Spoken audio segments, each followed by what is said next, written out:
Thank you and good afternoon. This is Sam Vaughn for Sam Sports Report. All right, we'll go over the Royals game currently going on right now. We'll go over the tonight's game for the Cardinals and Royals as they play a doubleheader. We'll also go over the NBA and NHL championship. Then we'll go through the stadiums, and that's it for today. Go over this a little bit. The Royals currently lead the Cardinals 1-0, and Indy is having a good day. Jonathan India, as he gets his first two hits, he plays at the DH position. Jack Kegley,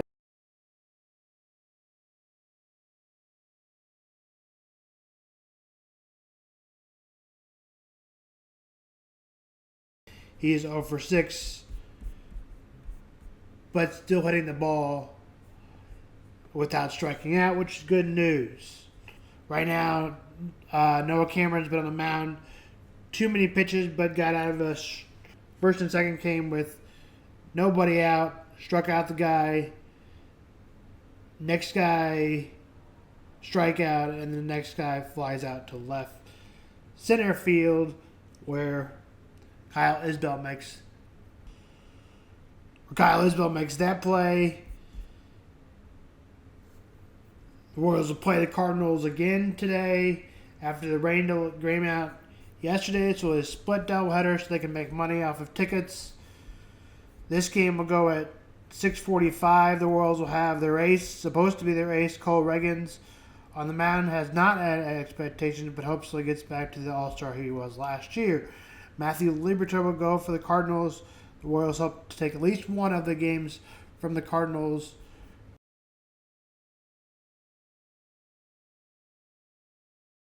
The NBA championship gets set with in the NHL Stanley Cup. The Edmonton Oilers and the slight favorite over the Florida Panthers will get the game as Leon Draisaitl has a night.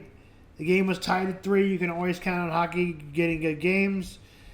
In overtime, he hits the winning goal. The puck went so fast I didn't even see it. If I play ice skating, I guess, I play between the wall and the rink, so I can't even skate. So I hit the wall and then I run down and I fall down. So it's not a really good idea for me to play hockey, so it amazes me of all these players' talent.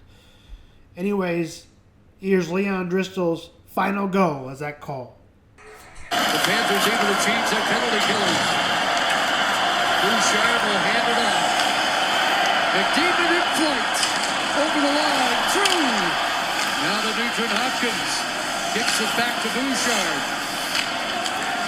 Back to Nugent Hopkins. McDavid. It falls. Leon Draisaitl. Game 1 hero.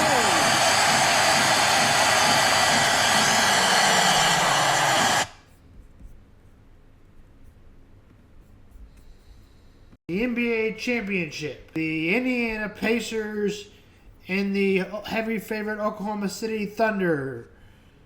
The Pacers try to get their first NBA championship, and so did the Oklahoma City Thunder. As the Thunder have been around since 2008. They were the Seattle Supersonics before that. They did win 1969 NBA championship. The Pacers have been around, played in the NBA since 1976. Whoever wins this one will be their first NBA championship, as we've already said. The NBA Finals has been going on since 1949, and number 76 will tip off tonight at 7:30 and 8:30 Eastern. For the Pacers, it's on the road, games 1 and 2 for sure. Let's try to meet the starting line of Indiana Pacers. At guard, point guard, Tracy Helberton. At shooting guard, Andrew Norborn for the Pacers. At shooting forward, Aaron Naismith. At power forward, Pascal Siakam. Center, Miles Turner.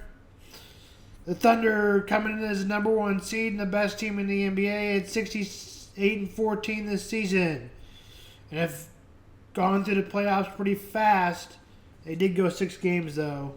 with a couple teams, but they're favored to win in 5. Point guard Shai Alexandra, shooting guard for the Oklahoma City Thunder, we go over point guard Shai Alexandra, shooting guard Linton Dort, small forward Jalen Williams, power forward Chet Holmgreen, Isaiah Hardenstein. Players to watch out for: Paul Siakam, who leads the Pacers in points with 20. That's really outmatched, as they also have Tracy Helberton, who helps to help out. But Shai Alexander leads the NBA in average points game as in 33 NBA points this season. One of the most underrated players in the NBA is Jalen Williams. He also averages about 22 a game, the power forward. According to the NBA.com, the series goes to go 5. I'm saying 6 more, hoping it to be a more interesting series. A little update on the stadium. The Missouri Senator early Thursday morning approved a deal to keep the Chiefs and Royals inside the state line of clearing in Missouri. Passed that first 2 votes. The vote came in at 2:30 a.m. and passed by a small margin, 3-6-4, somewhere around that. Mike Cohey will get the bill likely after it passes through the House, and then he is going to, I guess, sign it. If he gets it, I mean, that's he's in favor of it. So, but the Democrats got encouraged because a storm relief bill passes for St. Louis tornadoes. Also, mental health facility passes, which is central behavioral medicine. People who have been not guilty because reason of insanity or incomplete to stand trial. In these cases, the court sends a person to a mental health facility instead of sending them to jail or prison. This often is referred to as court order psychiatry, commitment, or forensic hospitalization. And I don't know whether we can all confirm to that, but that's what I've heard of hoping to being passed. That's Sam Vaughn Sports. Thank you. That breaking news that happened overnight. Missouri Senate passing Senate Bill 3 early this morning while you were asleep. The bill, also known as the Show Me Sports Investment Act. So the big question, in the big picture rather, is the bill helps professional sports teams like the Chiefs and Royals pay off construction bonds with tax dollars generated at the stadium. Now, we've been talking about this obviously for a long time. We know that both teams are watching closely to see what's happening in both Kansas and Missouri so they can decide where they will go when their leases at the Truman Sports Complex expire in 2031. The Chiefs could still be there. The Royals have made it very clear they want to build somewhere else. So let's get over to KSHB 41 News reporter Marlon Martinez, who is live there this morning on What's Next. Hey, good morning, guys. And this means that both the Chiefs and Royals could potentially stay here in Missouri. And now, if you recall, the Missouri Senate had a lot of pressure to come up with some bills. So after revisions to the bill and to include some tax relief for some counties, it is now headed to the Missouri House for approval. So let's talk about this bill. It passed by a close vote of 19-13.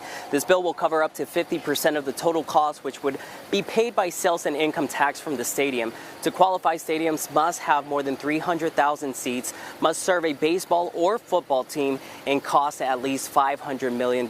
Now, following the vote, in a statement, Senate Democratic leader Doug Beck said, coming into special session, Senate Democrats wanted an increase in storm relief funding directed to St. Louis, full funding for the MU Center cancer reactor, a new mental health hospital in Kansas City, and assurance that no stadium project moves forward without local support.